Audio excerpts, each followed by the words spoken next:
Bom dia, professor Fadel, seja muito bem-vindo. Bom dia, Jéssica. Obrigado. Conte-nos sobre a sua carreira e como o direito criminal despertou o seu interesse. Bem, Jéssica, eu venho de uma família, por parte de mãe, onde várias pessoas têm essa inclinação pelo direito, principalmente pela advocacia. E acho que desde molequinho, desde pequeno, eu sempre gostei de falar bastante, sempre gostei, mesmo que inconscientemente, da área de humanas. E prestei vestibular para a Universidade Federal do Paraná e tive sucesso. E quando estava no quarto ano de direito, na minha época ainda o curso era regime anual. Tivemos prática penal. Eu tive, na verdade, processo penal com um professor muito bom, o professor Antônio Assir Breda, mas quando eu tive prática penal, que foi com o professor Newton Bussi, ele era procurador de justiça, ali realmente veio, ali houve esse interesse maior pela parte criminal. E a partir daquele momento eu comecei a estudar, né, com mais afinco a área tanto do processo penal quanto do direito penal.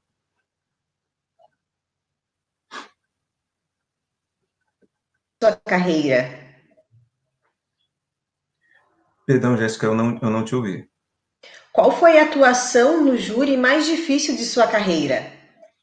Olha, eu acho que foi a primeira, porque eu me formei com 22 anos de idade, e aí eu tinha um tio que infelizmente já faleceu, e ele tinha por hábito chamar os sobrinhos, né, para fazerem um estágio meio que compulsório com ele lá no interior, na cidade de Pitanga.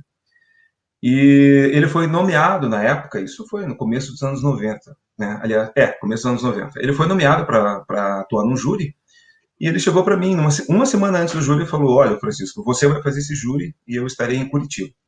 Então eu tive uma semana para me preparar para o primeiro júri, né? Enfim, não era na verdade um caso complexo, mas naquele momento pareceu o caso mais complexo do mundo, né? E eu fui estudar o processo, fui rever todo o procedimento.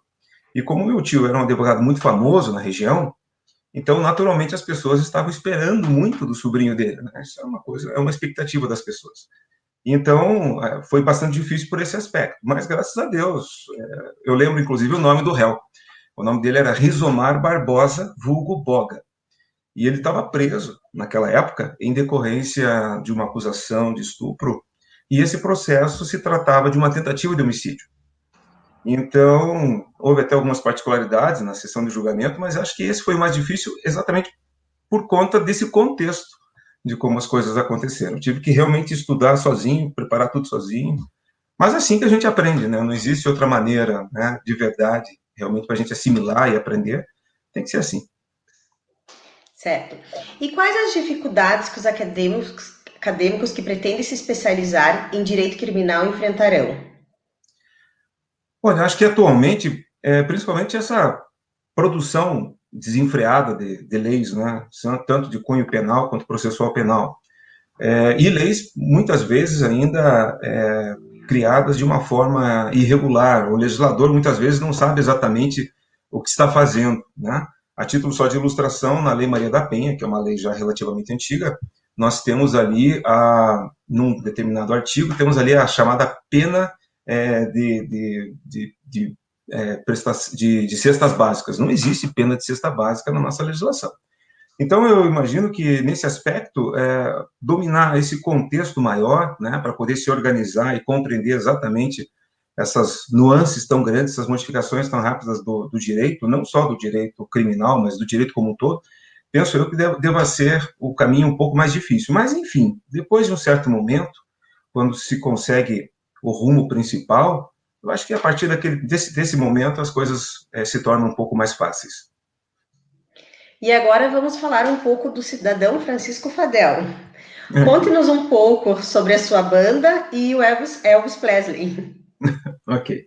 É, naturalmente, como toda qualquer pessoa, eu também tenho os gostos pessoais, enfim, né, que estão aí à margem do direito. E música sempre foi algo que fez parte da minha vida. Desde pequeno, meu pai foi uma influência muito grande, e é ainda uma influência muito grande. É uma pessoa muito simples, meu pai, mas naturalmente ele sempre gostou muito de ouvir música, dentro daquele aspecto do gosto dele. Uma pessoa, meu pai hoje contempla 80 anos de idade, então, assim, mas ele ouvia basicamente boleros, enfim, músicas compatíveis com o gosto dele. Mas isso foi despertando o interesse, e quando cheguei na faculdade, eu acabei fazendo a primeira banda, né, de rock, naturalmente. E até hoje, quando é possível, a gente acaba, né, praticando um pouco. Eu faço a parte do vocal, e uma influência muito grande também foi Elvis, no sentido de aprender a colocar a voz, enfim, né? Apesar de eu não, confesso a você, eu não tenho nenhuma teoria musical, né? O que faço, tudo que faço é de forma empírica. Mas está no sangue, né? É uma coisa que não se explica, né? A gente só tem que aproveitar porque é um dom que Deus dá para gente. Deixando bem claro, não estou querendo dizer que eu seja grande coisa, não é isso, mas é um dom no sentido de você, por exemplo, foi muito importante para mim agora durante a pandemia, né? Me ajudou muito no sentido de relaxar, de poder passar por esse período que foi e continua sendo difícil para todo mundo. Então a música acaba sendo aí um bálsamo, né? Eu tenho muito a agradecer nesse sentido. Professor, eu gostaria de agradecer, né? Muito obrigado. E Eu que Jéssica agradeço. Lacerda para o Sábado de Saber.